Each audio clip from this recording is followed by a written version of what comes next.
Hey there, English learners! Welcome to the Explainer, where grammar gets easier, clearer, and a lot more fun. Today's lesson is all about mastering those tricky question words who, what, which, and whom. We're going to break it down, simplify it, and make sure you leave with confidence. So grab your notebook, stay focused, and let's dive right in. All right, let's kick things off with a classic, a question that trips up pretty much everyone, even native speakers. Who did you see or whom did you see? Which one is it? By the end of this, I promise, you're not just going to know the answer. You'll understand exactly why it's the right one. So first things first, we need to build a really solid foundation. Let's take a look at what these question words actually are and, what their job is in the first place. At their very core, these words are what we call interrogative pronouns. And that's just a fancy way of saying their entire purpose in life is to ask a question. Think of them as your little information gathering tools. Simple as that. And here they are, the 5 main players we're going to be looking at today. We've got who, whose, whom, what, and which. Each one has a very specific role, and once you get those roles down, you're golden. Oh, and one quick thing, these words don't just ask direct questions. You'll also see them inside statements that are reporting a question. So instead of asking directly, who was speaking, you might say, I asked who was speaking. See that? It's the same word, just doing a slightly different job. Okay, let's dive into our first group. This is where most of the confusion really comes from, so we're going to tackle it head on. We're talking about the pronouns we use when we're asking about people. And the first rule is actually super simple. If your question is about a person, you're going to use one of these 3 words: who, whose, or whom. That's it. This immediately narrows down your choices, which is a huge help. Now, to really get this right, we need to talk about something called case. Don't let the word scare you. It's just a term for the job a word is doing in a sentence. Is it the subject, the one doing the action, like in who gave you that knife?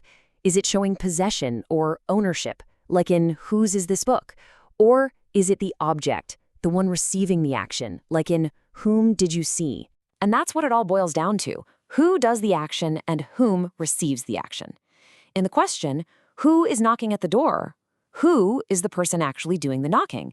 But in whom did you see? You are the one doing the seeing, and whom is the person being seen. That's the classic grammar distinction. But, and this is a big but, here's a little modern usage tip that's going to make your life a whole lot easier.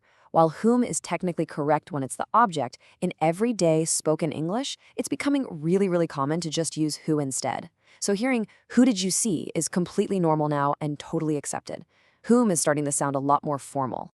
All right, let's move on to our next pair, what and which. This one is less about those tricky grammar rules and a lot more about the context of your question. So just take a look at these 2 questions for a second. What is your favorite color versus which of these colors do you prefer? They seem really similar, right? But there's a really important subtle difference in what they're implying. One is wide open and the other is very specific. Can you kind of feel that difference? And here it is, the key distinction.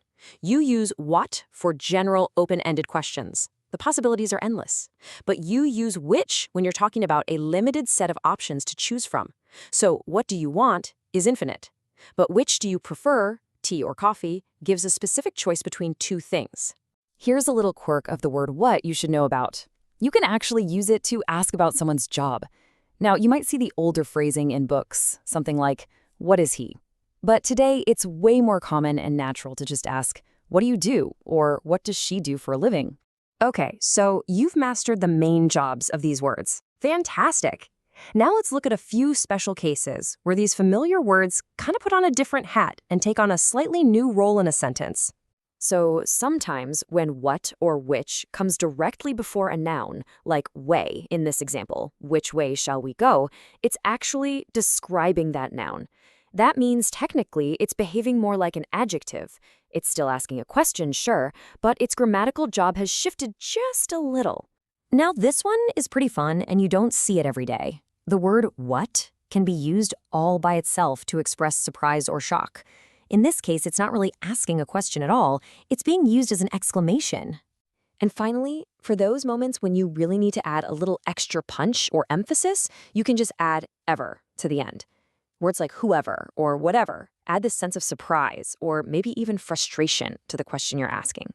Wow, we've covered a lot of ground. So let's pull everything together into one final super handy cheat sheet.